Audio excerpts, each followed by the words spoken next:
The first Fiat, how 9 rich men stole an idea and built an empire. Picture this. It is the year 1899, and the world is standing with one foot in the past and one foot in something uncertain and dangerous. Horses still dominate the streets. The sound of iron-shod hooves echoes through cities. Roads are uneven, dusty in summer and rivers of mud in winter. Most people have never traveled faster than a gallop. Distance still means effort. Time still has weight.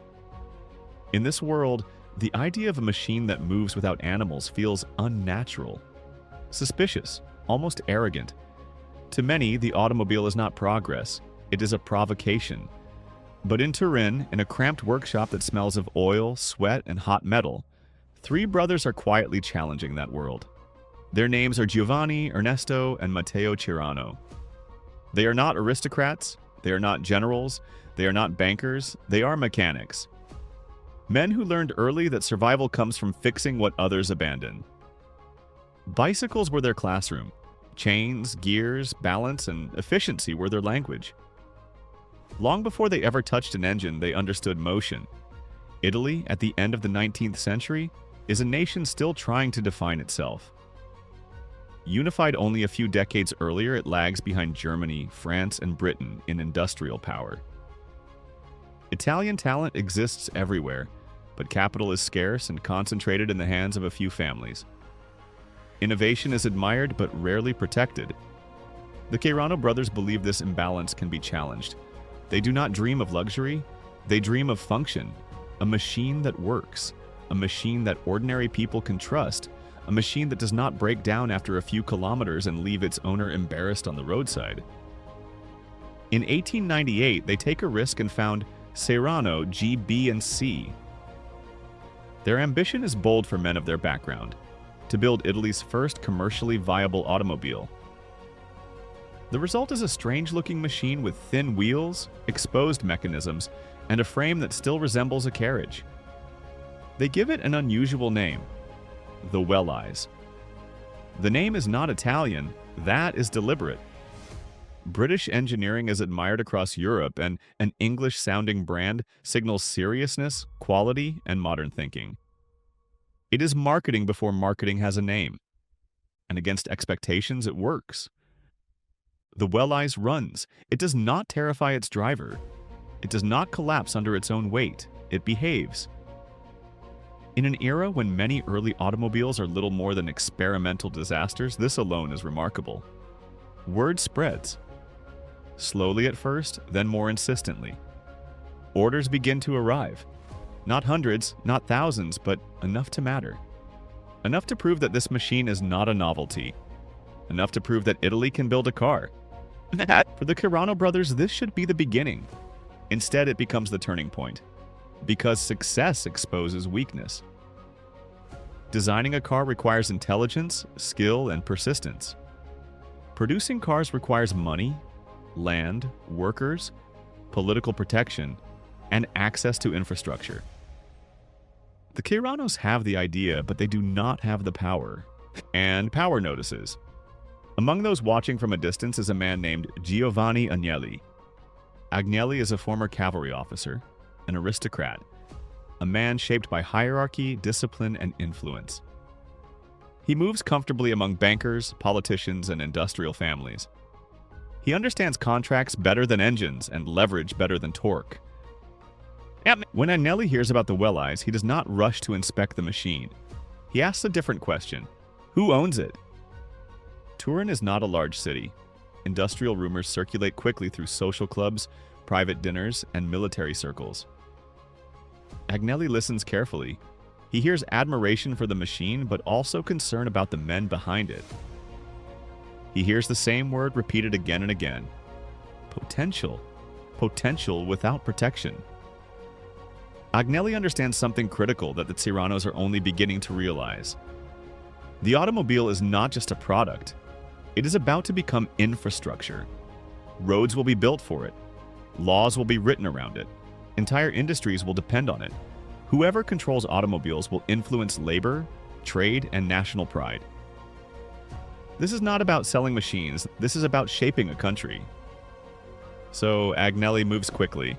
In 1899, he gathers 8 other wealthy investors, aristocrats and businessmen, men with inherited fortunes, political connections, and patience. Together, they form a consortium designed not to invent, but to acquire. On July 11, 1899, they establish a new company, Fabbrica Italiana Automobili Torino. Fiat. The name itself is a declaration. Factory. Italian. Automobiles. Turin.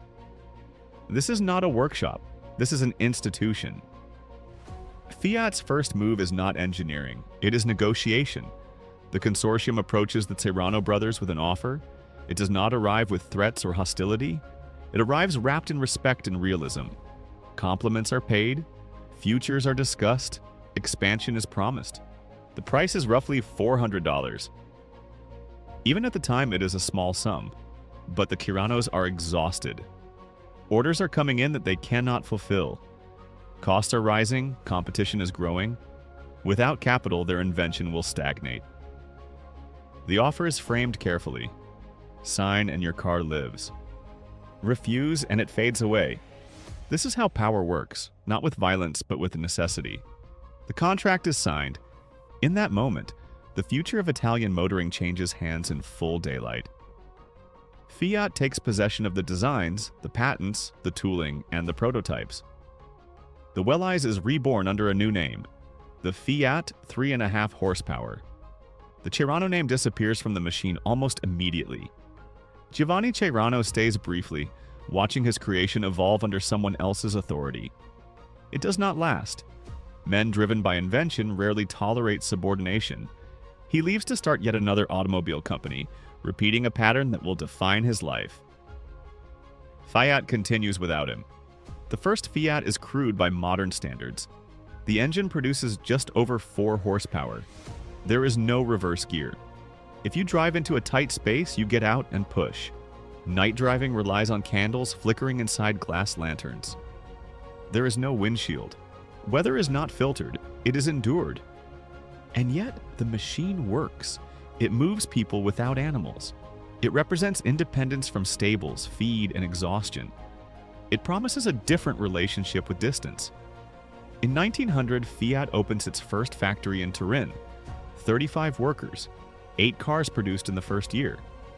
Each vehicle is built by hand. Every mistake is a lesson. There are no assembly lines, no standards, no textbooks. But there is money. Money absorbs failure. Production grows slowly. Knowledge accumulates. Confidence follows. By 1903, Fiat is profitable. By 1910, it is the largest automobile manufacturer in Italy, exporting vehicles across Europe and beyond. What began with fewer than 30 early cars becomes thousands, then tens of thousands, then millions. The gamble succeeds. The Agnelli family rises with the company, becoming one of Europe's most powerful industrial dynasties. Fiat shapes Italy's economy, labor market, and international reputation for generations. The Ceirano brothers continue to invent. Giovanni founds multiple car companies. Ernesto and Matteo contribute designs and expertise across the industry. Their fingerprints are everywhere. Their name is not. History remembers the empire, not the origin. Today, only 4 known examples of the original Fiat 3.5 horsepower survive. They sit behind glass in museums, presented as artifacts of progress. But artifacts are selective. They do not show contracts. They do not show negotiations. They do not show the quiet moment when an inventor realizes the future is moving forward without him. They show mettle, not sacrifice. So the question remains, who deserves credit for the first Fiat? The men who imagined it, built it, and proved it could work? Or the men who scaled it, protected it, and turned it into an empire? Innovation begins with courage. Empires begin with leverage. And history, more often than not, chooses leverage. The first Fiat was not stolen in the night. It was purchased in daylight. And that may be the most uncomfortable truth of all. If this story made you stop and think, share your take in the comments. Was this vision or exploitation? And if you enjoy untold stories behind legendary machines and the people who shaped them, subscribe for more.